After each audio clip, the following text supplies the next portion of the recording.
السلام عليكم ورحمة الله وبركاته. إن الحمد لله نحمده ونستعينه ونستغفره ونؤمن به ونتوكل عليه ونعوذ بالله من شرور أنفسنا ومن سيئات أعمالنا من يهده الله فلا مضل له ومن يضلل فلا هادي له وأشهد أن لا إله إلا الله وأشهد أن محمدا عبده ورسوله أما بعد وقد قال الله تعالى في محكم تنزيل العظيم وفي الفرقان المجيد فأعوذ بالله من الشيطان الرجيم بسم الله الرحمن الرحيم يا أيها الناس اتقوا ربكم الذي خلقكم من نفس واحدة وخلق منها زوجها وبث منهما رجالا كثيرا ونساء واتقوا الله الذي تساءلون به والأرحام إن الله كان عليكم رقيبا يا أيها الذين آمنوا اتقوا الله حق تقاته ولا تموتن إلا وأنتم مسلمون يا أيها الذين آمنوا اتقوا الله وقولوا قولا سديدا يصلح لكم أعمالكم ويغفر لكم ذنوبكم ومن يطع الله ورسوله فقد فاز فوزا عظيما. அளவற்ற அருளாளனும் நிகழ்ச்ச அன்புடையவனுமாகிய அல்லாஹ்வின் பெயரால் ஆரம்பம் செய்கிறேன். அவன் ஒருவனுக்கு எல்லா புகழும் உரித்தாக்கி அவருடைய சாந்தியும் சமாதானமும் முஹம்மது நபி ஸல்லல்லாஹு அலைஹி வஸல்லம் அவர்கள் மீதும் அவருடைய பின்பற்றி வாழ்ந்த சத்திய சகாபாக்கள் மீதும் நல்லவர்கள் மீதும் நன்மையும் என்றும் உண்டாகுமாக. அன்பிற்குரிய சகோதர சகோதரிகளே, அல்லாஹ்வுடைய மகத்தான கிருபையினால் புனித ரமலான் மாதத்தினுடைய 25வது இரவிலே அல்லாஹ்வுடைய இல்லத்தில் அல்லாஹ்வை வணங்கிவிட்டு அவருடைய எதிர்பார்த்த வண்ணம் நாம் எல்லாம் இங்கே அமர்ந்திருக்கிறோம். இந்த அருமையான நல்ல நேரத்தில் நமக்கு தரப்பட்டிருக்கிற தலைப்பு இஸ்லாமும் குடும்ப உறவும் என்கிற தலைப்பு தரப்பட்டிருக்கிறது. இந்த தலைப்பை பொறுத்தவரைக்கும் மிக நீண்டதொரு ஒரு தலைப்பு இருந்தாலும் குறுகிய நேரத்தில் ஒரு சில செய்திகளை நம்முடைய சிந்தனைக்கு நாம் கொண்டு வரலாம் என்று நினைக்கிறோம். அன்பிற்குரிய சகோதர சகோதரிகளே, சமூகத்தினுடைய வளர்ச்சி குடும்ப உறவுகளில் தான் அமைந்திருக்கிறது. ஒரு சமூகம் மேம்பட வேண்டும் என்றால் பொருளாதாரத்திலும் கல்வியிலும் ஒழுக்கத்திலும் ஒரு சமூகம் உச்சத்தை அடைய வேண்டும் என்றால் அதற்கு அடிப்படையாக அமைவது குடும்ப உறவுகள் தான். குடும்ப உறவுகளை அடிப்படையாக வைத்துத்தான் எதிர்காலமே அமைந்திருக்கிறது. எதிர்கால சந்ததிகள் உருவாகுகின்ற இடம் குடும்பம் தான். குடும்பம் என்று சொன்னால் அதில் தனிநபர் யாரும் அங்கம் வகிக்க முடியாது. பலர் இணைந்ததுதான் குடும்பம். ஒரு குடும்பத்தில் உப்பா இருப்பாங்க, உம்மம்மா இருப்பாங்க, பாப்பா உண்டு, உம்மா உண்டு, கணவன் உண்டு, மனைவி உண்டு, பாப்பாவினுடைய சகோதர சகோதரிகள், பெரிய தந்தை சிறிய தந்தை, சின்னம்மா பெரியம்மா, உம்மாவுடைய சகோதர சகோதரிகள், சின்னம்மா பெரியம்மா, மாமி, அதே மாதிரி பெற்றோருக்கு பிறந்த அண்ணன் தம்பி, அக்கா தங்கச்சி, இவர்கள் எல்லோரும் சேர்ந்ததுதான் ஒரு குடும்பம். இந்த குடும்பம் இல்லாமல், இந்த குடும்ப அமைப்பு இல்லாமல் ஒரு சமூகத்தை நம்மால் கட்டியெழுப்ப முடியாது. தினமணியில வந்த ஒரு ஆர்டிகல் பல வருஷத்துக்கு முன்னாடி, அதுல நம்ம நாட்டிற்கும் மேலை நாட்டிற்கும் உள்ள வித்தியாசம், குறிப்பாக குடும்ப உறவுகள்ல நம்ம நாடு எந்த அளவுக்கு குடும்ப உறவுகளை மேம்பட்டிருக்கிறது, மேலை நாடுகள் குடும்ப உறவுகள் எந்த அளவுக்கு பின்தங்கி இருக்கிறது. அந்த ஆர்டிகல் அவங்க சொல்ல வர்றதுக்கு உண்டான நோக்கம் என்னன்னா, மேலை நாடுகளை போன்ற ஒரு சூழல் இந்தியாவில் ஏற்பட்டிருக்கிறது, அது மிகப்பெரிய ஒரு ஆபத்தை குடும்பத்தில் ஏற்படுத்தி இருக்கிறது அப்படின்னு சொல்ல வர்றாங்க. எந்த அளவுக்கு அப்படி சொன்னா, இந்தியாவில் உள்ளவர்கள் பல நாடுகளில் வேலை செய்கிறார்கள். பல நாடுகளில் இருந்து வேலை செய்து அந்நிய செலாவணி தங்களுடைய தாய் நாட்டிற்கு அனுப்புகின்ற பணம் மட்டும் உலகத்திலேயே முதல் நாடாக இருக்கிறது. இந்தியாவில் இருக்கின்றவர்கள் பல நாடுகளில் வேலை பார்க்கிறாங்க. அவர்கள் பொருளாதாரத்தை ஈட்டி தங்களுடைய சொந்த நாட்டுக்கு அனுப்புகிறார்கள். அதுல அந்நிய செலாவணியை பெறுகின்ற நாடுகளில் முதலிடத்தில் இருப்பது இந்தியா தான். எந்த அளவுக்கு அப்படின்னு சொன்னா 2010 ஆண்டில் மட்டும் 2010 வெளிநாடுகளில் வேலை செய்வோர் இந்தியாவில் உள்ள தங்களுடைய குடும்பத்தினருக்கு அனுப்பிய பணம் மட்டும் 3 லட்சம் கோடி ரூபாய் என்று ஒரு புள்ளி விவரம் சொல்கிறார். அவங்க வெளிநாட்டிலிருந்து இந்த பணம் யாருக்கு அனுப்புறாங்க? குடும்பத்துக்கு தான் அனுப்புறாங்க. அப்ப இந்த குடும்ப உறவு என்பது இந்தியாவில் மேம்பட்டிருக்கிறது. அது 3 லட்சம் கோடியா இருக்குது அப்படின்னு சொல்லி ஒரு புள்ளி விவரம் சொல்லுது. ஒரு ஆர்கனைசேஷன் ஒன்று இருக்கிறது. என்ன ஆர்கனைசேஷன்னா பொருளாதார ஒத்துழைப்பு மற்றும் வளர்ச்சிக்கான அமைப்பு, organisation for economic cooperation and development. இந்த ஆர்கனைசேஷன்ல 34 முன்னேறிய நாடுகள் இணைந்திருக்கிறது. அதை என்ன சொல்லுவாங்கன்னா OECD நாடுகள் அப்படின்னு சொல்லி அழைப்பாங்க. அந்த நாடுகள், அந்த 34 நாடுகள் தங்களை முன்னேறிய நாடுகள் சொல்றாங்க. அந்த நாடுகள்ல எது மாதிரியான சுதந்திரம் அங்கே பின்பற்றப்படுகிறதுனா பாலியல் சுதந்திரம் அங்கே அவங்கள்ட்ட சர்வசாதாரணமா இருக்கு. அவர்கள் குடும்பத்தை விட, குடும்ப மகிழ்ச்சியை விட தனிநபருடைய மகிழ்ச்சி தான் முக்கியத்துவம் என்று கருதுகிறார்கள். அந்த 34 நாட்கள் முன்னேறிய நாடுகள் சொல்றாங்களா இல்லையா, அவங்களுக்கு குடும்பம் பெருசு கிடையாது. அவங்க என்ன நினைக்கிறாங்கன்னா தனிநபருடைய மகிழ்ச்சி தான் பெருசு அப்படின்னு சொல்லி அவங்க சொல்றாங்க. அதனால் அந்த நாடுகளில் ஏற்பட்டிருக்கின்ற சீர்கேடுகள் என்ன என்பதை லிஸ்ட் போடுறாங்க. என்ன சொல்றாங்க அப்படின்னா அந்த நாடுகளில் 25 இருந்து 49 வயது வரைக்கும் உண்டான பெண்கள்ல 20% பெண்கள் குழந்தை இல்லாமல் இருக்கிறார்கள். 25 இருந்து 49 வயசுக்கு உண்டான பெண்களுக்கு குழந்தை கிடையாது. இன்னும் சொல்ல போனா குழந்தை பெற்று கொள்ளாமல் இருப்பதான் நாகரிகம் நினைக்கிறாங்க. குழந்தை பெற்றுக்காம இருக்கிறது அவங்க இடர்வாழ்க்கையில் ஏற்படுவாங்க கணவன் மனைவி. ஆனா குழந்தை பெற்றுக்க கூடாது. குழந்தை பெற்றுக்காம இருக்கிறதா அவங்களுக்கு நாகரிகம் என்று கருதுகிறார்கள். அதே நேரத்தில் திருமணம் என்கிற அந்த சாப்டருக்கு இருக்க மாட்டாங்க. பெரும்பாலும் திருமணம் பண்ணாமலேயே சேர்ந்து வாழலாம் என்கிற சிந்தனை அவர்கிட்ட இருக்கிறது. அதனால அங்க என்ன நடக்குது, விவாகரத்துகளும் அதிகமா இருக்கு. திருமணமே இல்லை, எப்ப வேணாலும் சேர்ந்து வாழலாம், எப்ப வேணாலும் பிரிஞ்சிடலாம் அப்படிங்கிற ஒரு சூழலும் ஏற்பட்டு இருக்கிறது. இப்படி திருமணம் செய்யாம சேர்ந்து வாழ்வது இயல்பானதாக இருக்கிற அந்த சூழ்நிலையில அவங்க என்ன நினைக்கிறாங்கன்னா வார கடைசி நாள்ல மட்டும் நம்ம சேர்ந்து இருக்கலாம், மற்ற நாட்களும் தனித்தனியா இருக்கலாம் அப்படின்னு சொல்லக்கூடிய ஒரு சூழல் ஏற்பட்டிருக்கிறது. இதனால என்ன நடக்குது அப்படின்னா திருமணம் முடிக்காம, திருமணம் பண்ண இல்லாமலேயே சில சந்தர்ப்பங்கள்ல குழந்தை பெறுகின்ற ஒரு சூழல் ஏற்படுகிறது. இதனால என்ன நடக்குது அப்படின்னா நிறைய குழந்தைகளுக்கு பெற்றோர் யாரும் தெரியல, திருமணம் முடிக்கல, குழந்தை பெற்றுக்கிற சில பேர் குழந்தை பெற்றுக்கிறாங்க, அதுக்கப்புறம் டைவர்ஸ் பண்ணிடுவாங்க, பிரிஞ்சிருவாங்க, சேர்ந்து வாழுவோம், அதுக்கப்புறம் ஒன்றாவே பிரிஞ்சிருவோம் விரும்பினா. அவங்களுக்கு பிறக்கக்கூடிய குழந்தைகளுக்கு ஒன்று பெற்றோர் இருக்க மாட்டாங்க, பெற்றோர் இல்லாத குழந்தைகளாக வளர்க்கப்படுகிறார்கள்.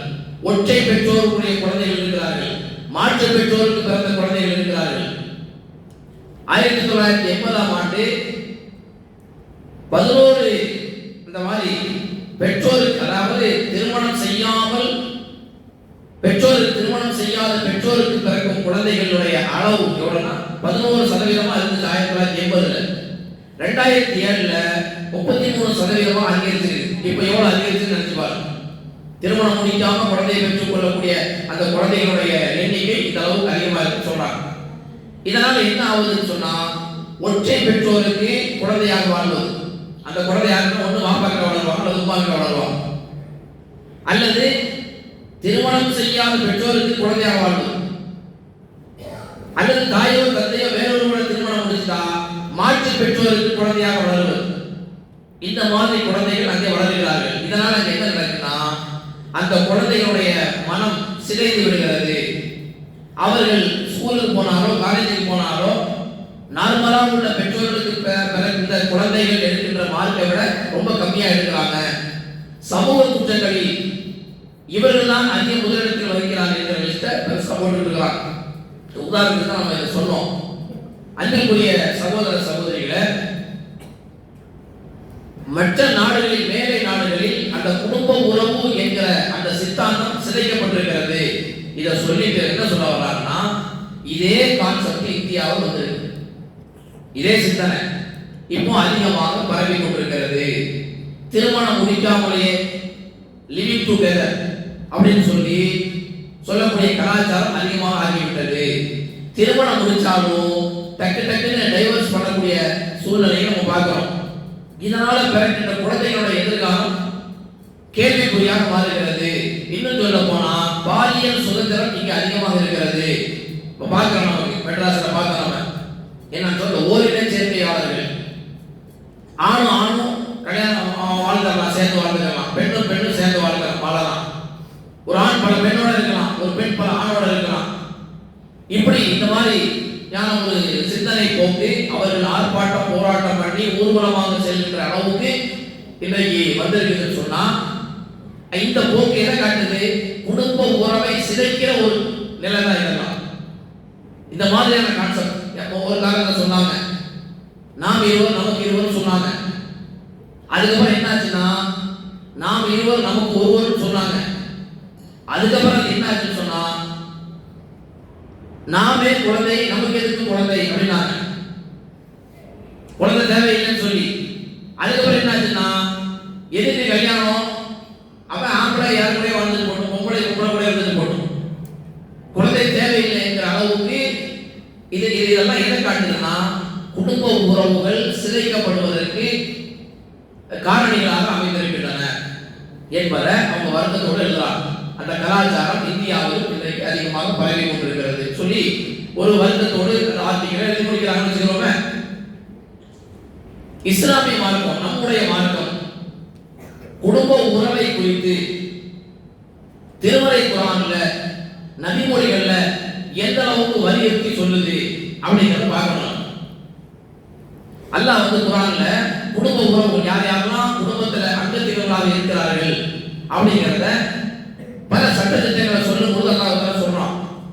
இப்போ உதாரணத்துக்கு சூரத்து நிசா 23வது வசனம், அதுல அல்லாஹ் சொல்றான், ஒரு பெண் திருமணம் முடிப்பதற்கு தடுக்கப்பட்டவர் யாரு அப்படின்னு ஒரு ஆண் எந்தெந்த பெண்களை எல்லாம் திருமணம் முடிக்க கூடாது அப்படிங்கிறத அல்லாஹ் தஆலா சொன்னான்.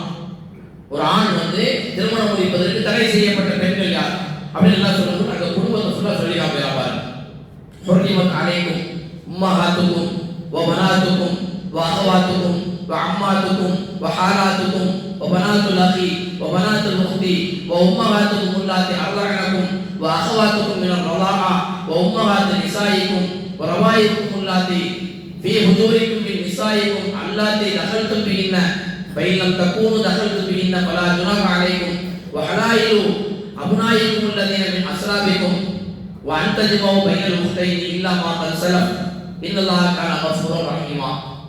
என்ன சொன்னா பாருங்க, யாரெல்லாம் உங்களுக்கு தடை செய்யப்பட்டிருக்காங்க அப்படின்னா, உங்களுடைய உம்மாவை திருமணம் முடிக்கூடாது, உங்களுடைய பனாத்து, உங்களுடைய பெண் குழந்தைகள், உங்களுடைய சகோதரிகள், உங்களுடைய சின்னம்மா பெரியம்மா, உங்களுடைய மாமி, உங்களுடைய சகோதரர்களுடைய பொம்பளை பிள்ளைங்க, சகோதரிகளுடைய பொம்பளை பிள்ளைங்க, உங்களுக்கு பால் தந்த தாய்மார்கள், நீங்கள் யாரிடத்தில் பால் குடித்தீர்களோ அந்த தாயிடத்தில் பால் குடித்த சகோதரிகள், பால் குடி சகோதரிகள்,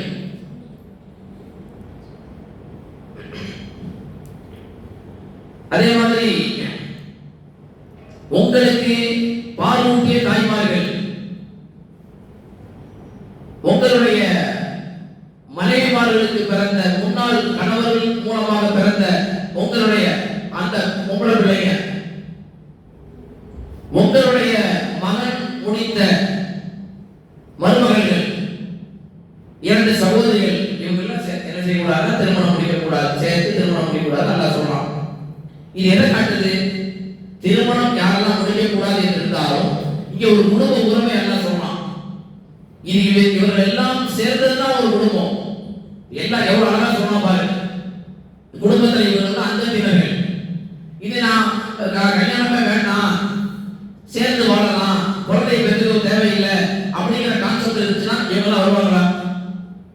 சிந்திச்சு பாருங்க. சின்ன மாமூனி இருக்க மாட்டாங்க, பெரியம்மா இருக்க மாட்டாங்க, சின்னப்பா இருக்க மாட்டாரு, பெரியப்பா இருக்க மாட்டாரு, அண்ணன் தம்பி மாமா மச்சான் சொந்த பந்தம் எந்த உறவும் இருக்காது. அப்ப குடும்ப உறவை வலியுறுத்துகின்ற ஒரு வசனம் தான் இந்த வசனம். இதுல அல்லாஹ் தஆலா யாரெல்லாம் திருமணம் முடிக்க கூடாது என்ற ஒரு சட்டத்தை சொன்னாலும் அந்த குடும்ப உறவு என்கிற ஒரு அம்சத்தை அல்லாஹ் தஆலா சொல்ல வரணும். அதே மாதிரி இந்த சாப்பிடுறது எங்கெல்லாம் சாப்பிடலாம் அப்படின்னு அல்லாஹ் தஆலா சொல்லும் பொழுது அது ஒரு பின்னணி இருக்கிற வசனத்தின் பின்னணி ஒன்று. சூரா நூறுல 61வது வசனம் அல்லாஹ் சொல்றான். அதாவது ولا على أنفسكم أن تأكلوا من بيوتكم أو بيوت آبائكم أو بيوت أمهاتكم أو بيوت أخواتكم أو بيوت إخوانكم أو بيوت أخواتكم أو بيوت أعمامكم أو بيوت عماتكم أو بيوت أخوالكم أو بيوت خالاتكم أو ما ملكت مفاتيحكم أو صديقكم ليس عليكم جناح أن تأكلوا جميعا أو أشتاتا. அல்லாஹ் சொல்றான், நீங்கள் உங்களுடைய வீடுகளில் சாப்பிடுவதோ, உங்களுடைய தந்தைமாருடைய வீட்டில் சாப்பிடுவது, உங்களுடைய தாய்மாருடைய வீட்டில் சாப்பிடுவது, உங்களுடைய சகோதரருடைய வீட்டில் சாப்பிடுவது, சகோதரருடைய வீட்டில் சாப்பிடுவது, உங்களுடைய மாமாமார் வீட்டில் சின்னமாமார் வீட்டில் சாப்பிடுவதில் உங்களுக்கு எந்த விதமான குற்றமும் இல்லை. அல்லாஹ் சொல்றான். இந்த வசனத்துக்கு பின்னணி உண்டு. இங்கேயும் அல்லாஹ் ஒரு உறவு முறையை சொல்லி காமிக்கிறான். பாப்பா கூட பிறந்த ஆரம்பத்தில் சொன்ன பாருங்க, பாப்பா கூட பிறந்தவங்க அம்மா கூட பிறந்தவங்க அந்த உறவுகளுடைய அத்தனையும் அல்லாஹ் தஆலா சொல்லி காமிக்கிறான். அதே மாதிரி ஒரு பெண் யார் யார் இடத்துல தன்னுடைய குடும்பத்துல யார் யார் இடத்துல ஹிஜாபை பேண வேண்டிய அவசியம் இல்லை அப்படின்னு அல்லாஹ் தஆலா சொல்லும் பொழுது அழகா சொல்லி காமிக்கிறான். யார் யாருக்கிட்ட ஹிஜாபை பேணணும், அவங்கள தவிர வேற யாருக்கிட்ட ஹிஜாபை பேண தேவையில்லை அப்படிங்கிறத அல்லாஹ் சொல்லும் பொழுது 31வது வசனம் சூரத்து நூர்ல வலா யுபதீன ஸீனத்தஹுன்ன இல்லா லிபுஊலத்திஹின்ன அவ் ஆபாயிஹின்ன அவ் ஆபாயி புஊலத்திஹின்ன அவ் அப்னாயிஹின்ன அவ் அப்னாயி புஊலத்திஹின்ன அவ் இஹ்வானிஹின்ன அவ் பனி இஹ்வானிஹின்ன அவ் பனி அஹ்வாத்திஹின்ன அவ் நிசாயிஹின்ன அவ் மா மலக்கத் ஐமானுஹுன்ன. அல்லாஹ் சொல்றான், யார் இடத்துல ஒரு பெண் தன்னுடைய அலங்காரத்தை வெளிப்படுத்த கூடாது அப்படின்னு சொல்ற, அதாவது அலங்காரத்தை வெளிப்படுத்த, அதாவது எப்படி மறைக்கிறது அப்படிங்கிற அல்லாஹ் சொல்றான். சொல்லும் பொழுது இப்போ கணவன்மார்கள் அவங்க கிட்ட சீனத்தை வெளிப்படுத்த தேவையில்லை. தங்களுடைய கணவன்மார்களிடத்துல சீனத்தை வெளிப்படுத்தலாம், அவங்களை தவிர வேறு யாருக்கிட்டையும் சீனத்தை வெளிப்படுத்த கூடாது கணவன்மார்கள். அதே மாதிரி தங்களுடைய பெற்றோர்கள் பாபாமார்கள், அதே மாதிரி கணவன்மார்களுடைய பாபாமார்கள், அதே மாதிரி தங்களுடைய ஆம்பளை பிள்ளைங்க, கணவன்மாருடைய ஆண் பிள்ளைகள், தன்னுடைய சகோதரர்கள், சகோதரருடைய சகோதரியுடைய ஆண் பிள்ளைகள், சகோதரருடைய ஆண் பிள்ளைகள், சாதாரண பெண்கள், இவர்களிடத்தில் தங்களுடைய அலங்காரங்களை வெளிப்படுத்திக்கலாம். இவங்களை தவிர வேறு யாருக்கிட்டையும் தங்களுடைய அலங்காரங்களை வெளிப்படுத்த கூடாது. அவங்கள்ட்ட ஹிஜாபை பேண நல்லா சொல்லலாம். இந்த ஹிஜாபை பேணுகின்ற விஷயத்துல குடும்ப உறவை அல்லாஹ் தஆலா சொல்லி காமிக்கிறான். அதே மாதிரி சூரா அஹ்ஸாப் 55வது வசனத்துல சொல்லி காமிக்கிறான். அன்பிற்குரிய சகோதர சகோதரிகளே, உதாரணத்துக்கு தான் இந்த வசனங்களை எல்லாம் நம்ம சொன்னோம். இதெல்லாம் எதை காட்டுதுன்னு சொன்னா குடும்ப உறவு எந்த அளவுக்கு முக்கியத்துவம் வாய்ந்தது, குடும்பத்தில் யார் யாரெல்லாம் அங்கத்தினர்கள், அவர்களிடத்தில் எப்படி நடக்க வேண்டும் என்பதை அல்லாஹ் தஆலா இந்த வசனங்கள்ல சொல்லி காமிக்கிறான். அதே சூரா பக்ராவுல 215வது வசனம் செலவழிக்கிறத பத்தி அல்லாஹ் தஆலா சொல்லும் பொழுது யஸ்அலூனக மாதா யுன்ஃபிகூன், நபியே அவங்கள்ட்ட கேட்கறாங்க என்ன செலவு பண்றது, யாருக்கு செலவு பண்றது. அப்ப ரசூலுல்லாஹி ஸல்லல்லாஹு அலைஹி வஸல்லம் சொன்னா, ரசூலுல்லாஹ் நபி நீங்க சொல்லுங்க, மா அன்ஃபக்தும் மின் கைரின், எதை நீங்க செலவு பண்ணாலும் எந்த நன்மையை செலவு பண்ணாலும் பலி வாலிதைனி, முதல்ல யாருக்கு செலவு பண்ணணும், உங்களுடைய பெற்றோருக்கு, வல் அக்ரபி நெருங்கிய உறவினர்களுக்கு அல்லாஹ் சொல்லி காமிக்கிறான். அப்புறம் வல் யதாமா வல் மசாகின் வல் சபீல், அனாதைகளுக்கு, ஏழைகளுக்கு, வழிபோக்கர்களுக்கு. இங்க அல்லாஹ் முதல்ல பெற்றோர்களை சொல்றான், இரண்டாவது உறவினர்களை சொல்றான். இது எதை காட்டுது அப்படின்னு சொன்னா செலவழிப்பது யாருக்கு, முதல்ல பெற்றோருக்கு, அப்புறம் உங்களுடைய நெருங்கிய உறவினர்களுக்கு என்பதை அல்லாஹ் தஆலா சொல்லி காமிக்கிறான்.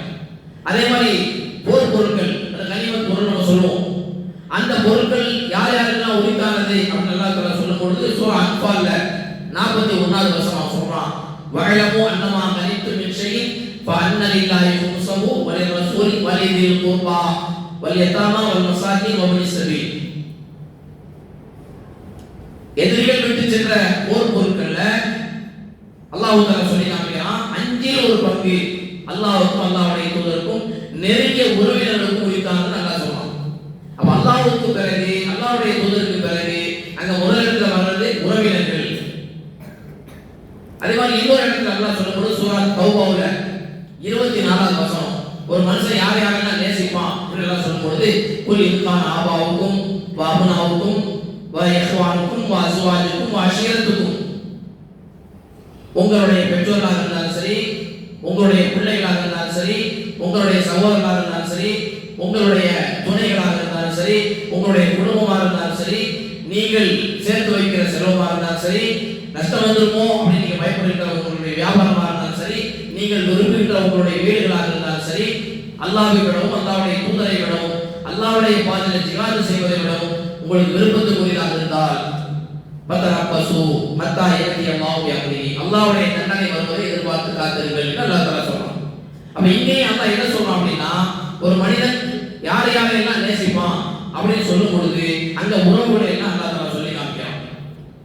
ஆக அன்பிற்குரிய சகோதர சகோதரிகளே, இது மாதிரியான வசனங்கள் நபிமொழிகள் ஏராளம் இருக்கின்றன, சொல்லிக்கிட்டே போகலாம், அவ்வளவு விஷயம் இருக்கு. எதுக்கு இந்த வசனங்களை எல்லாம் நம்ம சொல்றோம் அப்படின்னா, இஸ்லாமிய மார்க்கம் நமக்கு குடும்ப உறவுகளை பேணி நடக்க வேண்டும் என்பதை வலியுறுத்துகிறது.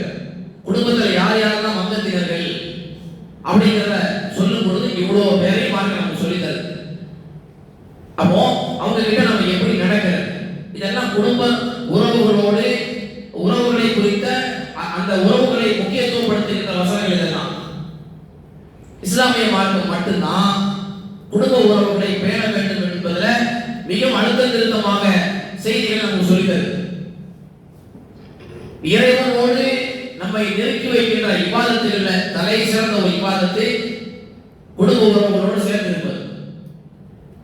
எப்படி தொழுகை இறைவனோடு நெருக்கத்தை உண்டாக்குகிறதோ அது மாதிரியான ஒரு இபாதத்துல மிக முக்கியமான இபாதத்து தலையாய இபாதத்து குடும்ப உறவுகளோடு சேர்ந்திருப்பது. இப்ப சொல்லப்பட்ட உறவுகள் இருக்கா இல்லையா, இந்த உறவுகளோடு சேர்ந்து வாழ்வது இபாதத்துகளிலேயே தலை சிறந்த ஒரு இபாதத்து. அல்லாஹ் திருமறை குர்ஆன்ல சொல்றான், இந்த குடும்ப உறவு என்பது இப்போ உள்ளது மட்டும் இல்ல, ரசூலுல்லாஹ் காலத்துல மட்டும் கிடையாது, முந்தைய சமூகங்களிலும் இருந்திருக்கிறது, இருக்க வேண்டும் என்று அல்லாஹ் வலியுறுத்துகிறான். பக்ராவுல 83வது வசனத்துல அல்லாஹ் சொல்றான், வைலா அகனா மீசாக பனி இஸ்ராயீல லா தஅபுதுன இல்லல்லாஹ் வ பில் வாலிதைனி இஹ்சானா வ தில் குர்பா வல் யதாமா வல் மசாகின். நாங்கள் அல்லாஹ் சொல்றான், பனி இஸ்ராயீலிடத்துல ஒரு உடன்படிக்கை நம்ம எடுத்தோம். நபி அதை நினைச்சு பாருங்க, என்ன உடன்படிக்கை எடுத்தோம்? லா தஅபுதுன இல்லல்லாஹ், அல்லாஹ்வை தவிர அவர்கள் வேற யாரையும் வணங்க கூடாது. வ பில் வாலிதைனி இஹ்சானா, பெற்றோர்களிடத்தில் நல்ல விதமாக நடக்கணும். வ தில் குர்பா, நெருங்கிய உறவுகளிடத்தில் நல்ல விதமாக நடக்கணும். வல் யதாமா வல் மசாகின், அனாதைகளிடத்தில் மிஸ்கின்களிடத்தில் நல்ல விதமாக நடக்கணும் என்று நாம பனி இஸ்ராயீலிடத்துல உடன்படிக்கை எடுத்து அல்லாஹ் சொன்னான்.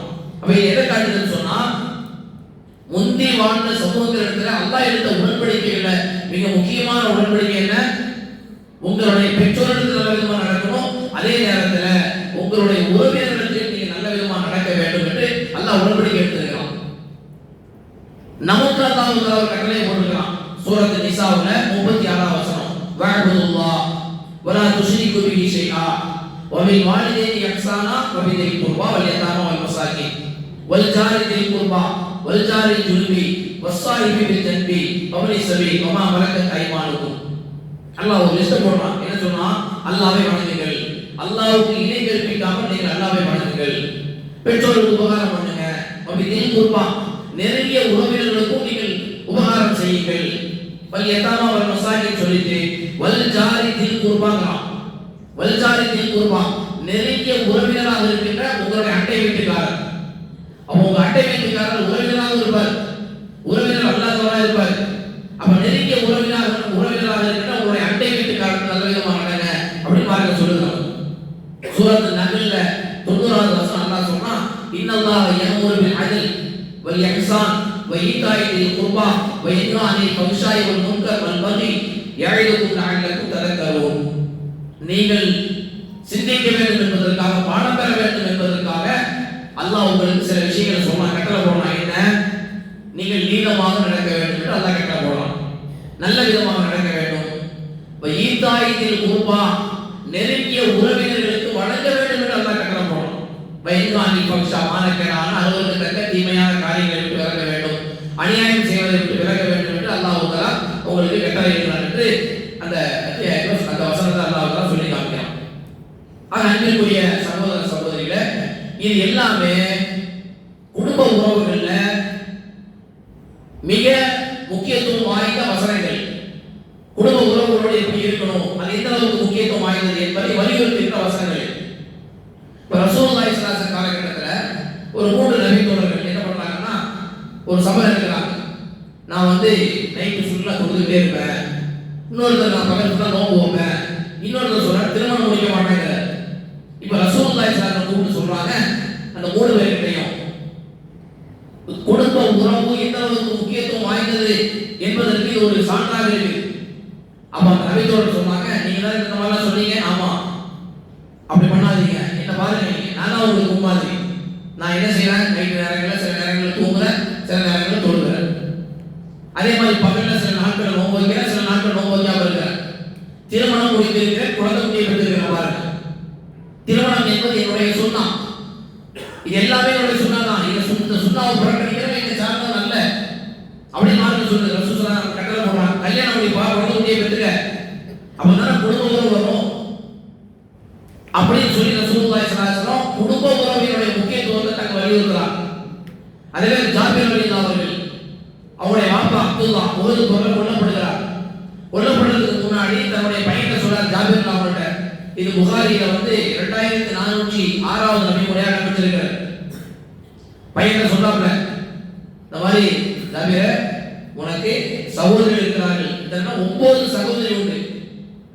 நான் மௌத்தா போயிட்டேன்னா பிள்ளைகளை சகோதரிகளை கவனிச்சுக்கப்பான்னு சொல்லி ஒரு ஷஹீதாக்கப்படுறாரு.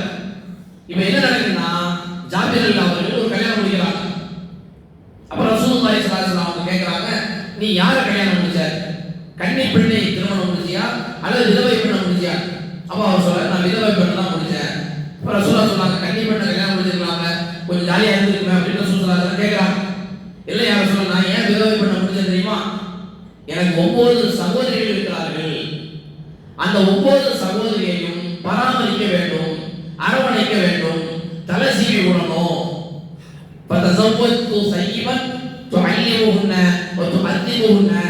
அந்த 9 சகோதரிகளுக்கும் அவர்கள் கல்வி கற்றுக் கொடுக்க வேண்டும், அந்த 9 சகோதரிகளையும் பண்படுத்த வேண்டும் என்பதற்கு தான் நான் ஒரு விதவை பெண்ணை கல்யாணம் முடிச்சேன். விதவை பெண்ணுக்கு ஒரு பக்குவம் இருக்கும், அப்பதான் அவங்க அந்த சகோதரிகளுக்கு நல்ல முறையில் கவனிச்சுக்க முடியும் என்பதற்காக நான் என்ன செஞ்சேன், ஒரு விதவை பெண்ணை கல்யாணம் முடிச்சேன்னு சொல்லி அவர் சொல்றார்.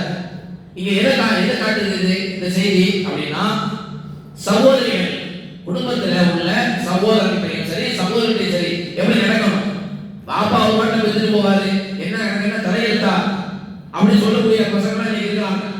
அது மூத்த பையனா பிறந்து தோச்சினப்பா, எல்லாத்துக்கும் நான் தான் அப்படின்னு சொல்லக்கூடிய புறப்பக்கூடிய பசங்களை பார்க்கிறோம். குடும்பத்துல மூத்தவராக இருக்கிறவருக்கு எவ்வளவு ரெஸ்பான்சிபிலிட்டி இருக்குது, அவர் எந்த அளவுக்கு குடும்பத்தை எடுத்து நடத்தணும் என்பதற்கு இந்த சம்பவம் பெரிய எடுத்துக்காட்டு. அப்போ தன்னுடைய சகோதரிகளை கரெக்டா நடத்துறார். ரசூலுல்லாஹி ஸல்லல்லாஹு அலைஹி வஸல்லம் சொன்னாங்க, 3 பொம்பளை பிள்ளைங்களாலும் சரி 3 சகோதரிகளா இருந்தாலும் சரி அவரை ஒழுங்கா வளர்த்து அவர்களுக்கு கல்வி கற்றுக் கொடுத்து நல்ல பண்பாடோட வளர்த்து நீங்க திருமணம் முடிச்சு கொடுத்தீங்கன்னா நீங்க நரகத்துக்கு போக மாட்டீங்க, உங்களுக்கு சொர்க்கம் உண்டு அப்படின்னு ரசூல் ஸல்லல்லாஹு அலைஹி வஸல்லம் சொல்றதுடைய நோக்கம் என்ன? அங்க குடும்ப உறவு சிதைக்கப்பட்டுறக்கூடாது. குறிப்பா பெண் குழந்தைகளுடைய அவருடைய வாழ்க்கை தரம் மேம்படணும் அப்படிங்கிறதுக்கு ரசூலுல்லாஹி ஸல்லல்லாஹு அலைஹி வஸல்லம் காட்டியிருந்த வழிமுறையில ஒண்ணு. அதே மாதிரி நாம சொர்க்கத்துக்கு போகணும், நரகத்திலிருந்து தப்பிக்கணும், அதுக்கான வழி என்ன? குடும்பத்தோடு சேர்ந்து இருக்கிறது, உறவுகளை பேணுவது. ரசூலுல்லாஹி ஸல்லல்லாஹு அலைஹி வஸல்லம் அவங்க முஸ்லிம்ல இடம்பெற்றிருக்கிற ஒரு நபிமொழி. ஒரு மனிதர் கேட்கிறார், என்ன கேட்கிறாரு? துல்லனி அலா அமலி யுத்னீனி மினல் ஜன்னah வ யுபஇதுனி மினன் நார். ரசூல் ஸல்லல்லாஹு அலைஹி வஸல்லம் எனக்கு ஒரு அமலை சொல்லி கொடுங்க, அந்த அமலை நான் செஞ்சா நான் சொர்க்கம் போகணும், அந்த அமலை நான் செஞ்சா நரகத்திலிருந்து தப்பிக்கணும். அப்ப ரசூலுல்லாஹி ஸல்லல்லாஹு அலைஹி வஸல்லம் நிறைய விஷயங்களை சொல்லிட்டு கடைசியா சொல்றாங்க, வதஸில் ரஹிமக, உன்னுடைய உறவுகளோடு நீ சேர்ந்து வா அப்படிங்கிறான். உன்னுடைய உறவுகளோடு சேர்ந்து அப்படிங்கிறான். அப்ப நீ அல்லாஹ்வுக்கு கொடுக்க வேண்டிய உரிமைகள் நிறைய உண்டு. தொழுகை, நோன்பு, ஜக்காத், ஹஜ் இதெல்லாம் இருந்தாலும் இந்த அமல்கள் உன்னை சொர்க்கத்துக்கு கொண்டு போகும். அதே நேரத்துல உன்னுடைய உறவுகளோடு நீ சேர்ந்து இருந்தாலும் அந்த அமலும் அந்த இபாதத்தும் உன்னை சொர்க்கத்திற்கு அழைத்து செல்லும், நரகத்தில் கொண்டு போய் சேர்க்காது அப்படிங்கிற செய்தியை சொல்றாங்க. அதே மாதிரி இறைவன் நமக்கு சொன்ன மாதிரி இறைவனோடு தொடர்பில் இருக்கக்கூடிய ஆழ்த்தக்கூடிய நம்மோடு தொடர்பு வைக்கக்கூடிய ஒரு மிக முக்கியமான இபாதத்து உறவுகளோடு சேர்ந்திருப்பது. ரசூலுல்லாஹி ஸல்லல்லாஹு அலைஹி வஸல்லம் சொல்றாங்க, புகாரியில் 5989வது நபிமொழி இடம்பெற்றிருக்கிறது, அர்-ரஹீமு ஸிஜ்னா, உறவு என்பது ஒரு கிளை. பமன் வஸலஹா வஸல்துஹு பமன் கதஅஹா கதஅதுஹு. அல்லாஹ் தஆலா சொல்றார், ரசூலுல்லாஹ் சொல்றாங்க, யார் உறவுகளோடு சேர்ந்து இருக்கிறாரோ, குடும்ப உறவுகளோடு யார் சேர்ந்து இருக்கிறாரோ அவர்களோடு என்னுடைய உறவை நான் தொடருவேன். எவன் குடும்ப உறவுகளை துண்டிக்கிறானோ அவரோட என்னுடைய உறவை நான் துண்டிச்சிருவேன். அல்லாஹ் சொல்றார், ரசூலுல்லாஹ் சொல்றாங்க. எவ்வளவு பெரிய விஷயம் நினைச்சு பாருங்க. குடும்பங்களோடு சேர்ந்து இருக்கணும், உறவுகளை பேணி வாழணும். உறவுகளை துண்டிச்சா அல்லாஹ் அவனுடைய தொடர்பை துண்டிச்சிடலாம். அல்லாஹ்வுடைய தொடர்பை துண்டிச்சா வச்சுக்கிறேன் எவ்வளவு பெரிய தண்டனை. இன்னைக்கு நம்ம சர்வசாதாரணமாக குடும்பத்துல உறவுகள்ல விரிசல் ஏற்பட்டிருக்கிறத பார்க்கிறோம். எந்த அளவுக்கு விரிசல் அப்படின்னா, நான் மௌத்தா போனா கூட என் மூலையில முடிக்க கூடாது, என் ஜனாசாவை வரக்கூடாது, என்னுடைய ஜனாசாவை பார்க்க கூடாது அப்படின்னு சொல்லக்கூடிய பெற்றோர்கள் உண்டு, சொந்த பந்தங்கள் உண்டு. என்ன சண்டை போட்டுருப்பாங்க, சாதாரண சண்டையா இருக்கும். இப்படி சொல்லக்கூடியவர்கள் சமூகத்தில் இருக்கிறார்கள். அப்படி பார்க்காம பெற்றோரை பார்க்காத பசங்க இருக்கிறாங்க, பசங்களை பார்க்காத பெற்றோர்கள் உண்டு, அண்ணனை பார்க்காத தம்பியை உண்டு, தம்பியை பார்க்காத அண்ணன் உண்டு, சகோதர சகோதரிகளோடு சண்டையிட்டு கொண்டிருக்கிற சகோதரிகளை பார்க்கிற சமூகத்துல நான் 2 வருஷமா பேசுறேன் 5 வருஷமா பேசுறேங்கிற பெருமையா பேசக்கூடிய இருக்கிறார்கள். பல வருடங்களாக குடும்பத்தோடு எந்த விதமான தொடர்பும் இல்லாமல் இருக்கிறார்கள். எந்த அளவுக்கு குடும்ப உறவு சிதைக்கப்பட்டிருக்குது அப்படின்னு சொன்னா, பசங்களுக்கு வந்து எந்த தொடர்பும் இல்லை. நாம வந்து சொந்தக்காரங்க வீட்டுக்கு போறதும் இல்லை, நம்ம வீட்டுக்கு எந்த சொந்தக்காரங்க வர்றதில்லை. பெரும்பாலும் நம்ம சொல்றோம், பெரும்பாலும் பசங்களுக்கு சொந்தக்காரங்களே தெரியாது. இன்னைக்கு அறிமுகப்படுத்துறது யாரு தெரியுமா, தெரியாதுங்க. மாமா பாய் மாமா சொல்லு, எந்த அடிப்படையில் மாமாங்கிறது தெரியல, சொல்லி கொடுக்க வேண்டிய சிச்சுவேஷன். ஏன்னா நம்ம போறதுக்கு வர்றதுக்கு இல்லையே. அந்த அளவுக்கு இன்னைக்கு ரொம்ப மோசமான ஒரு சூழல் சமூகத்தில் இருக்குது. சொந்தக்காரங்க வீட்டுக்கு வந்தாலும் பசங்களை பார்க்க முடியாது, பிள்ளைகளை பார்க்க முடியாது. பையங்க அவங்க ரூம்ல இருக்கலாம், பிள்ளைங்க ரூம்ல இருக்குது, படிச்சுட்டு இருக்குது அப்படின்னு சொல்லி அவங்க நேரம் உட்காந்து பேசிட்டு போயிடுவாங்க. வந்தது யாருங்கிறது தெரியாது. இன்னைக்கு சமூகத்தில் நான் சும்மா கற்பனையா சொல்லல, சமூகத்தில் நடந்து கொண்டு இருக்கிறது. குடும்பத்தோடு பிள்ளைகளுக்கு எந்த தொடர்பும் இல்லை.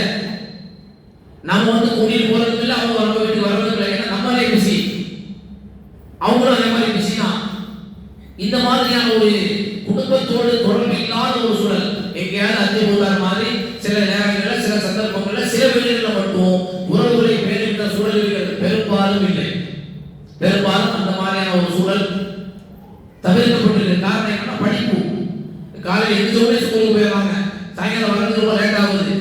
இதில் எங்க சொந்தக்காரங்க வீட்டுக்கு போறது, எப்போ சொந்தக்காரங்க நம்ம வீட்டுக்கு வருவான்னு தெரியாது. அப்ப இந்த மாதிரியான ஒரு மோசமான ஒரு சூழல்ல வாழ்றோம். இந்த சமயத்துல தான் மார்க்கம் நமக்கு சொல்லுது, சொந்தங்களை துண்டிச்சா அல்லாஹ்வுடைய தொடர்பு துண்டிக்கப்படும். அல்லாஹ் தொடர்பு துண்டிச்சான்னா அவனுக்கு கிடைக்கக்கூடிய அன்பு, கருணை, பாசம், ரிஸ்க் எதுவுமே கிடைக்காது. எந்த அளவுன்னு சொன்னா ரசூலுல்லாஹி ஸல்லல்லாஹு அலைஹி வஸல்லம் சொல்றாங்க, புகாரி 5986வது நபிமொழி இடம்பெற்றிருக்கிறது, மன் அஹப்ப அன் யுஸத லஹு ஃபீ ரிஸ்கிஹி வ யுஸர லஹு ஃபீ அஸரிஹி ஃபல்யஸில் ரஹிமஹு. யார் நீண்ட ஆயுள் வேண்டும் என்று ஆசைப்படுகிறாரோ, உணவுல பறக்கத்து வேண்டும் ஆசைப்படுறாரோ, அவர் உறவுகளோடு சேர்ந்து வாழணும். நம்ம எல்லாருக்குமே ஒரு ஆசை இருக்கு. என்ன ஆசை? ரொம்ப வருஷம் வாழணும். அது தப்பு கிடையாது. ஆனா சில நேரங்களில் ஒரு பயம் வரும். என்ன பயம்? நீண்ட ஆயுள் வாழலாம் தான், ஆனா நீண்ட ஆயுள் ஆரோக்கியத்தோடு வாழ முடியுமா? வயசாயிருக்கு, 60 வயசு 70 வயசு ஆயாச்சு, நினைச்ச சாப்பிட முடியுமா? நினைச்சு பாருங்க, முடியாது. ஆசை இருக்கும், திங்க முடியுமா? சாப்பிட முடியுமா? நினைச்ச மாதிரி நடக்க முடியுமா? முடியாது. இங்க மார்க் அழகா சொல்லுது, நீண்ட ஆயுசு வேணுமா? உணவுல பறக்குது, நினைச்சது நீங்கலாம். அது வேணுமா? உனக்கு சொந்த பந்தங்களோட சேர்ந்து ஆயுசு நீட்டி இருக்குது, 60 வயசு 70 வயசு ஆயிடுச்சு. ஆனா ஒரு பால்கோவா பார்த்தா திடீர்னு ஆசை வரும். ஆனா கண்டிஷன் வீட்டுல நமக்கு தெரியும். கல்யாண வீட்டுல போனா யாராவது பாக்குறாங்க லைசா எடுத்து வாயில வைக்கக்கூடிய பெரிய வயசானவங்க எல்லாம் பாக்குறோம் நம்ம. அதுக்கப்புறம் அவங்களுக்கு ஏற்படுகின்ற உடல்நல குறைபாடுகள் எல்லாம் பார்க்கிறோம். இது எல்லாம் இல்ல களையப்படணும்னா இது பொதுவா உள்ளதுதான். மார்க்கம் சொல்லுது சொந்த பந்தங்களோடு சேர்ந்துருங்க, நீண்ட ஆயுள் கிடைக்கும். உணவுல பறக்கத்து நல்ல சாப்பிடலாம். 60 வயசு 70 வயசுல நல்ல சாப்பிடக்கூடிய ஒரு நிலையையும் அல்லாஹ் தருவான், ஆரோக்கியத்தை தருவான், நீண்ட ஆயுளை தருவான். எப்போன்னா உறவுகளோடு சேர்ந்துருக்கணும். உறவுகளோடு இந்த உறவு முறை என்பது இன்னைக்கு நான் இப்ப சொன்ன மாதிரி டைம் இல்லாதனால ஷார்ட்டா சொல்றேன். நிறைய விஷயம் இருக்கிறது சமூகத்துல, அவ்வளவு விஷயம் இருக்கு. அந்த அளவுக்கு சமூகத்துல உறவுகளை துண்டித்து வாழ்கின்ற அவல நிலையை நம்ம இன்னைக்கு பார்த்துட்டு இருக்கோம். இப்போ அந்த பள்ளிவாசல் எடுத்துக்கிறோமே, நான் என் சொந்தக்காரனோட ஒருத்தர் சண்டை போட்டேன்னா அவர் ஐஎஸ்ஐக்கு தான் தொலை வருவாங்க, நான் ஐஎஸ்ஐக்கு வர மாட்டேன்னா. ஏன்னா இங்க வந்தா என் சொந்தக்காரனை பார்க்கணும். நான் எங்க போறேன், இங்க ஐஎஸ்ஐல இருந்து நான் ரகுமதிக்காரனுக்கோ அல்லது அசல் பள்ளிக்கு போவேன், அல்லது தொலைவே மாட்டேன். ஏன்? அவன் மூஞ்சில படிக்க வேண்டியது இருக்கு. அங்க போனா அவன் மூஞ்சில படிக்கணும் அப்படின்னு சொல்லி பள்ளிவாசலுக்கே வராம அல்லது வேற பள்ளிவாசலுக்கு போகக்கூடியவங்களை பார்க்கணும். அதே மாதிரி பெண்கள் இங்க வந்தா இவங்களை பார்க்கணும். பார்த்தா பேச வேண்டிய சூழல் அப்படி யாராவது கேட்பாங்க, உங்க அக்கா வந்து தங்கச்சி வந்து பேச மாட்டீங்களா நீங்க அப்படி சொல்ல வேண்டிய ஒரு கேட்டா ஏதாவது சொல்ல வேண்டியது வரும் என்பதற்காக வராமல் ஒதுங்கி இருக்கக்கூடியவர்களை நம்ம சமூகத்துல பார்க்கிறோம். அது தப்பு. அதே மாதிரி நமக்கு இருக்கக்கூடிய ஒரு கெட்ட பழக்கங்கள் ஒன்று என்ன தெரியுமா? நீங்க ஏன் பேச மாட்டீங்க? அவன் நான் சண்டை போடல, அவன் தான் சண்டை போட்டு வாங்க, அவன் தான் சண்டை போட்டுக்கலாம், வந்தா பேசுவான், அவ்வளவுதான். நீ வந்தா நான் வருவேன், நீ வரலையா நான் வர மாட்டேன். அவன் குடும்பத்தோட கல்யாணத்துக்கு என்ன கூடல, நான் எப்படி அவன் கல்யாணத்துக்கு கூடுறது? இன்னைக்கு இருக்கா இல்லையா? அவன் வீட்டு பால் என்ன கூடல, என் வீட்டு பால் நான் எப்படி கூடுவேன்? என்ன கூடாத உறவு எனக்கு தேவையில்லை அப்படின்னு சொல்லக்கூடிய நிலைமை பார்க்கிறோம். பதிலுக்கு ரசூலுல்லாஹி சொல்றாங்கன்னா என்ன சொல்றாங்க? லைசல் வாசிலு பி முகாபி வலாக்கினில் வாசிலுல்லதி இதா குதியாத்து ரஹிமுஹு வஸலஹா. அதாவது பதிலுக்கு பதில் உறவாடுவது என்பது உண்மையான உறவு அல்ல. உன்னுடைய உறவை துண்டித்தாலும் நீ போய் என்ன செய், உறவோடு சேர்ந்துவான். அதுதான் உண்மையான உறவு. உறவு பாராட்டுவது. உன்னை அவங்க வீட்டுக்கு கூப்பிடலையா, பிரச்சனை இல்லை, நான் கூப்பிடுவேன். ஏன்னா எனக்கு சொல்லும், உனக்கு வேண்டாம் சொந்த வேண்டாம் நீ வேண்டாம்னு சொல்லலாம், சொந்தக்காரங்க வேண்டாம் நீ சொல்லலாம், ஆனா எனக்கு உறவு வேணும். நீ வேணா ஒதுக்கி வச்சுக்க, நான் ஒதுக்க மாட்டேன் அப்படிங்கிற பெருந்தன்மை நமக்கு இருக்கணும். ரசூலுல்லாஹி ஸல்லல்லாஹு அலைஹி வஸல்லம் சொன்னாங்க, உக்பத் இப்னு ஆமிர் ரலியல்லாஹு அன்ஹு சொல்லும் பொழுது எந்த அளவுக்கு சொன்னாங்கன்னா, சில்மன் கதாக்க உன்னுடைய உறவை யார் துண்டிக்கிறாரோ, உன்னை யார் துண்டிக்கிறானோ அவரோட சேர்ந்துவார். உறவுகளோடு சேர்ந்துவார்னு ரசூலுல்லாஹ் சொன்னாங்க. ஆனா இங்க என்ன சொல்றாங்கன்னா, உன்னை துண்டித்தவரோடு சேர்ந்துவார். உன்னை வேண்டாம் ஒதுக்கிப்பாங்க, உன்னை அவமானப்படுத்திருப்பாங்க, அசிங்கப்படுத்திருப்பாங்க, உன்னை பேச மாட்டாங்க, உன்னை ஒதுக்கி விட்டுருப்பாங்க, கேவலப்படுத்திருப்பாங்க. அப்படிப்பட்ட உறவுகளோடு சேர்ந்து வாழ். இல்லை அவமானப்படுத்தினாங்க, மதியாத தலைவாசல் வெடியாத பழமொழியெல்லாம் இருக்குது. என்ன மதியாத விட்டு நான் எப்படி போவேன்? சின்ன சின்ன அற்ப விஷயத்துக்கு வீட்டுக்கு போன என்ன கூப்பிடல அப்படி அதுக்காக நீ போகாம இருக்காரு. வீட்டுக்கு போன ஒரு வார்த்தை சொல்லலாமா? நான் எப்படி போவேன்? எனக்கும் நானும் சோதனை உப்பு போட்டு தான் சாப்பிடுறேன், எனக்கு சூடு சொன்னையெல்லாம் இருக்கும். அப்படி எனக்கு என்னுடைய மானத்தை தன்மானத்தை அடமானம் வச்சுட்டுலாம் நான் என்ன செய்ய முடியாது, அவ வீட்டுக்கு போக முடியாது என்று சொல்லக்கூடியவர்கள் சமூகத்தில் பார்க்கிறோம். இதெல்லாம் தெரிஞ்சுதான் ரசூலுல்லாஹ் சொன்னாங்க, உன்னை வேண்டாம்னு சொல்லி அசிங்கப்படுத்தி உன்னை கட் பண்ணி விட்டுருப்பான், அவரோட சேர்ந்து நீ போ. ஒரு தடவை இல்லைனாலும் இன்னொரு தடவை திருத்தறதுக்கு ஒரு சான்ஸா இருக்கும். திருந்தாவிட்டால் பிரச்சனை இல்லை, அல்லாஹ் உன் தொடர்பு துண்டிச்சிடக்கூடாது. தெரிஞ்சுதான் ரசூலுல்லாஹ் சொன்னாங்க, உன்னை வேண்டாம்னு சொல்லி ஒதுக்கிவிட்ட உறவுகளோடு சேர்ந்து வாழ். இது எவ்வளவு பெரிய பெருந்தன்மை நினைச்சு பாருங்க. அது மட்டும் இல்லாம இந்த உறவுகளோடு சேர்ந்து இருப்பது, உறவுகளை பேசுறதுனா என்ன அப்படின்னா, அதுக்கு அறிஞர்கள் ஏராளமான விளக்கங்களை சொல்றாங்க. ஒண்ணு, நம்முடைய உறவுகள் பொருளாதார ரீதியாக பின்னங்கி இருப்பார்கள். ஒரு வசனத்தை படிச்சு காமிச்சேன், யாருக்கு என்ன செலவு பண்ணணும் அல்லாஹ் கிட்ட, அல்லாஹ் ரசூலுல்லாஹ் கிட்ட சகாபாக்கள் மக்கள் எல்லாம் கேட்கும் பொழுது அல்லாஹ் சொன்னான், பெற்றோருக்கு முதல்ல கொடுக்கு, அப்புறம் உறவினர்கள். வபுதாக பிமன் தவுல், நீ ஊர்வலத்துக்கு எல்லாம் வந்து தர்மம் பண்ணி பெருசு கிடையாது, முதல்ல உன் சொந்தக்காரனை பாரு அப்படி மார்க்கு சொல்லுது. முதல்ல உன் சொந்தக்காரனை பார்க்கணும். அப்ப என்ன பொருளாதாரத்தில் பின்தங்கி இருக்கின்றவருடைய சொந்தக்காரங்க யாருன்னு பார். அவங்க கண்டுபிடிச்சு அவர்களை பொருளாதாரத்தை தன்னையோட ஆக்கி, அதான் உறவுகளோடு சேர்ந்து வாழ்வதற்கு காரணங்கள் உண்டு. உறவுகளோடு சேர்ந்து வாழ்வதுனா என்ன அப்படின்னா, பொருளாதாரத்தை கொடுத்து உதவி செய். அவங்க பின்தங்கி இருந்தாங்கன்னா அவங்களுக்கு நிறைய தேவைகள் இருக்கும். அல்லாஹ் நிறைய பேர் துவா கேட்பாங்க. என்ன மாதிரி துவா கேட்பாங்க? நம்மளும் கேட்டுக்கிறோம். தயவு செய்து சொந்தக்காரன் போய் கையேற்ற நிறைய வச்சிடாத. யாருதான் ஒண்ணுமா இல்லையா? சொந்தக்காரன் போய் கையேற்ற நிறைய வச்சிடாத. அவன் என்ன பார்த்தாலே கேவலமா நினைக்கிறான். இப்பவும் அவங்க கிட்ட போயிடக்கூடாது. நான் வேற யாருக்கிட்ட போயிருந்தாலும் சரி, என் சொந்தக்காரர்கிட்ட மட்டும் போயிடக்கூடாது என்று சொல்லக்கூடியவர்களை பார்க்கிறோம். அது தப்பு. என்ன காரணம்னா, நம்ம சில பேரை பார்க்கிறோம், சொந்தக்காரன் டவுன் ஆகுறது, சொந்தக்காரன் பொருளாதாரத்தை பின்தங்கி இருப்பதை பார்த்து சந்தோஷப்படுகிற சொந்தக்காரன் உண்டு. தேவைதான் அவனுக்கு தேவைதான் அப்படின்னு சொல்லி அதை பார்த்து சந்தோஷப்பட்டு இருக்கிறார்கள். அது தவிர மார்க்கம் என்ன சொல்லுதுன்னா, அவர்களுக்கு நிறைய தேவைகள் இருக்கும். அந்த தேவைகளை கண்டறிந்து அந்த தேவைகளை நிறைவேற்றுங்க. அவர்களுக்கு கஷ்டங்கள் இருக்கலாம்.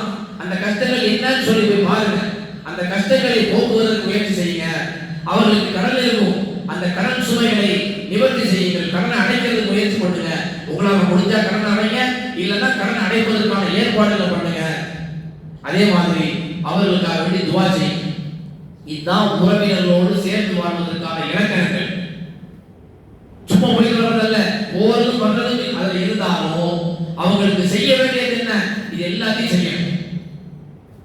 இதெல்லாம் செய்வதுதான் உறவுகளை பேணுவதற்கான இலக்கணங்கள்ல மிக முக்கியமான இலக்கணங்கள். பாருங்க, ஒரு வசனம் இறங்குது, லந்தனால் ஹத்தா துன்ஃபிகு மிம்மா துஹிப்பூன். நீங்கள் விரும்புகின்றவற்றிலிருந்து செலவு செய்யாத வரை நன்மை அடைய முடியாது. நல்ல வசனத்தை இறக்கலாம். உடனே அபூதர் ரலியல்லாஹு வர்றாங்க. பைருஹா அப்படின்னு சொல்லப்படுகிற ஒரு தோட்டம், மஸ்ஜித் நபவி. இது அடிக்கடி இந்த செய்தியை நம்ம கேள்விப்பட்டிருப்போம். மஸ்ஜித் நபவி எதிராக இருக்கின்ற அந்த பைருஹாங்கிற தோட்டம், பேரிச்சம் தோட்டம், அபூதர் கூறியது.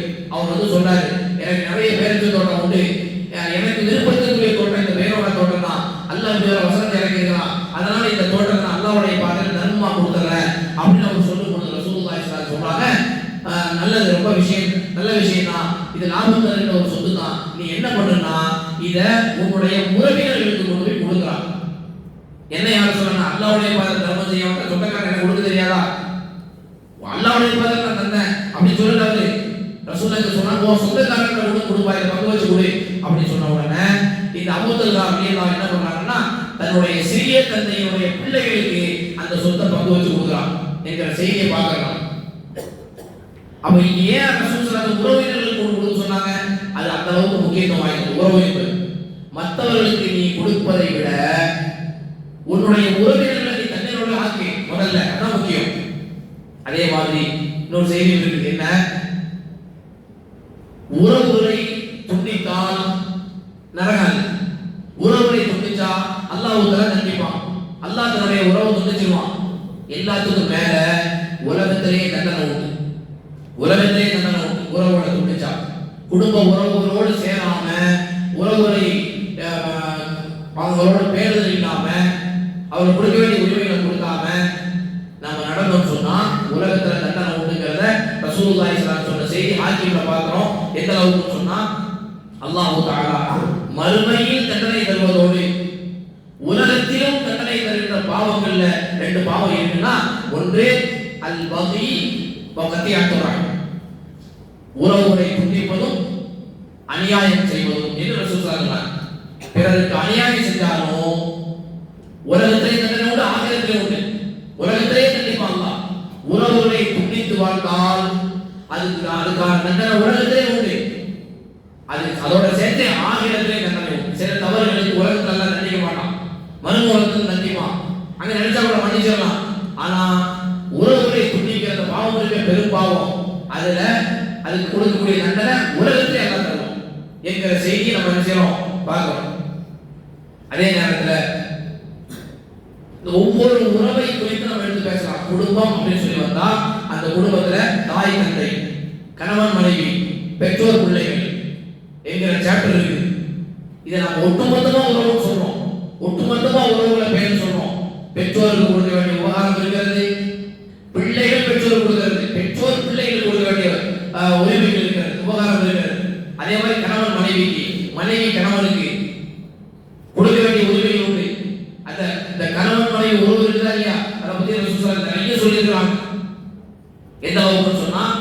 பெண்மணியை பார்த்து சொல்றாங்க, பெண்களுக்கு உன்னுடைய சொர்க்கமும் உன்னுடைய நரகமும் உன் கணவர் தான்.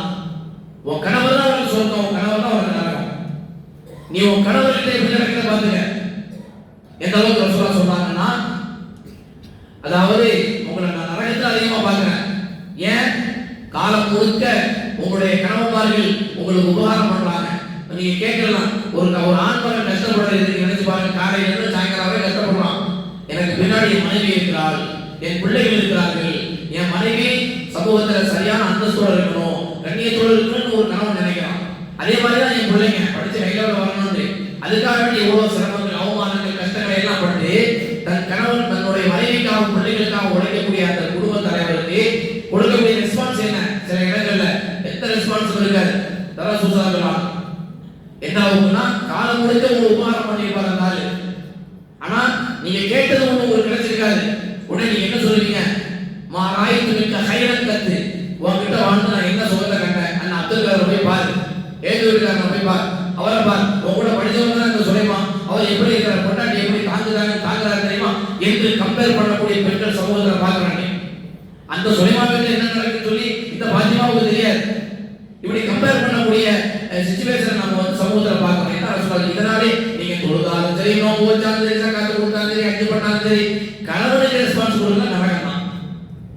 அவ கணவன் மனைவி உறவு என்பது எந்த அளவுக்கு முக்கியத்துவம் வாய்ந்து நினைச்சு பாருங்க. அதே மாதிரி தான் கணவன்மார்களுக்கும் உன் மனைவி கிட்ட எப்படி நடக்கிற பெண்கள் இடத்துல குறைகள் உண்டு. அந்த குறைகள்லாம் பார்க்கறதுக்கு ஒரு நிறைய இருக்கும். நிறையோடு உங்களுடைய காலத்தை நீங்க அந்த பெண் இடத்துல நடந்துக்கிறீங்க சொல்லலாம். பெண்கள் இடத்தில் நல்ல விதமாக நடந்து கொள்ளுங்கள் என்று ஏராளமான செய்திகளை ரசூலுல்லாஹ் சொன்னார். அன்புக்குரிய சகோதர சகோதரிகளே, இதெல்லாம் ஒரு பெரிய தலைப்பு, நிறைய விஷயங்களை உள்ளடக்கி இருக்கிற ஒரு விஷயமாகும். அதனால இந்த குடும்ப உறவு என்பது மிக மிக முக்கியத்துவம் வாய்ந்த ஒரு அம்சம். அதுவும் குறிப்பாக இஸ்லாமிய சமூகத்தில் வாழ்ந்துருக்கிறோம். குடும்பங்களோடு சேர்ந்து தான் வாழணும். குடும்பங்கள் அரவணைத்து தான் போகணும். சொந்த பந்தங்கள் அரவணைத்து தான் போகணும். சொந்த பந்தங்களை எக்காரணத்தை கொண்டும் சொந்த பந்தங்களை முறிக்க கூடாது, உறவுகளை முறிக்க கூடாது. தான் ஆடினாலும் தன் சதையாடும் சொல்லுவாங்க. நமக்கு ஏதாவது ஒண்ணுன்னா துடிக்கிறது நம்முடைய சொந்தம் தான். அதை முதல்ல விளைக்கணும். எந்த சிக்கல் வந்தாலும் சரி, நம்மளை அவமானப்படுத்தினாலும் சரி, அசிங்கப்படுத்தினாலும் சரி, சொந்த பந்தங்களை பிரியக்கூடாது. சொந்த பந்தங்களோடு சேர்ந்து இருக்கணும். மார்க்கம் அதை வலியுறுத்துகிறது. ரசூலுல்லாஹி ஸல்லல்லாஹு அலைஹி வஸல்லம் செய்தி என்னன்னா, இன்னார் ரசூலுல்லாஹ்வுடைய சொந்தக்காரர்கள் ரசூலுல்லாஹ் காஃபியா இருக்கிறாங்க, இவர்கள் எல்லாம் என்னுடைய வழி கிடையாது, என்னுடைய பாதுகாவலர் கிடையாது, என்னுடைய உதவியாளர்கள் கிடையாது. என்னுடைய பாதுகாவலர், என்னுடைய வழி யார் தெரியுமா? அல்லாஹ்வும் இறை நம்பிக்கையாளர்கள் தான். ஆனாலும் அவர்கள் என்னுடைய உறவினர்கள். என்னுடைய உறவினர்களை நான் காய்ந்து போக விடாமல் பசுமையாக்குவேன் அப்படின்னு சொல்றான். அவன் காரியல் தான், ஆனா என் சொந்தக்காரன், என்னுடைய சொந்தக்காரன். அதே நேரத்தில் அவனை பாதுகாவலா இருக்க மாட்டேன், ஆனா என் சொந்தக்காரன். உறவு என்கிற ஒரு அம்சம் இருக்கிறது. அந்த உறவை வைத்து என் சொந்தக்காரனோடு நான் சேர்ந்திருப்பேன். உறவை நான் காய்ந்து விட மாட்டேன், அதை பசுமையாக்குவேன் என்று சொல்றாங்க. காபிராக இருக்கின்ற உறவினர்கள் கூட நீ நல்ல விதமா நட என்று வார்த்தை சொல்லு. முஸ்லிம்களாக இருக்கிற உறவினர்கள் நாம் எப்படி நடக்க நினைச்சு பாருங்க. அன்பிற்குரிய சகோதர சகோதரிகளே, இஸ்லாமிய மார்க்கம் குடும்ப உறவுகளை வலியுறுத்துகிறது. குடும்பத்தோடு சேர்ந்து வாழ சொல்லுது, உறவுகளை பேண சொல்லுது, துண்டிக்க கூடாது என்று சொல்லுது. நம்ம சொன்னோம், ஒரு சமூகம் கட்டமைக்கப்பட வேண்டும். எப்படி கட்டமைக்கப்படணும்? பொருளாதாரத்திலும், ஒழுக்கத்திலும், கல்வியிலும், இன்ன பிற துறைகளிலும் ஒரு சமூகம் கட்டமைக்கப்பட வேண்டும் என்றால் அதற்கு அடிப்படை காரணியாக இருப்பது குடும்பம் தான். அந்த குடும்பத்திற்கு கொடுக்க வேண்டிய ரெஸ்பான்சிபிலிட்டி நம்ம கொடுத்தோம்னு சொன்னா சமூகம் தலை சிறந்து விடும் என்பதை விளங்கிக் கொண்டு இஸ்லாமிய மார்க்கம் வலியுறுத்திய அந்த குடும்ப உறவுகளோடு சேர்ந்து வாழ்கின்ற அவர்களுக்கு கொடுக்க வேண்டிய உரிமைகளை கொடுத்து வாழ்கின்ற, அதே நேரத்தில் கொடுக்கும் பொழுது இறைவன் பொருத்தத்தை கிடைக்க வேண்டிய உரிமைகளை பெற்று வாழ்கின்ற, மறு உலகத்தில் சொர்க்கத்திற்கு செல்கின்ற, நரகத்திற்கு தப்பிக்கின்ற ஒரு சூழலை அல்லாஹ் நம் அனைவருக்கும் தத்தல் புரிவானாக. சொல்லப்பட்ட விஷயங்களை கேட்டு செயல்படும் நல்ல மக்களாக நம் அனைவரையும் ஆக்கிய புரிவானாக.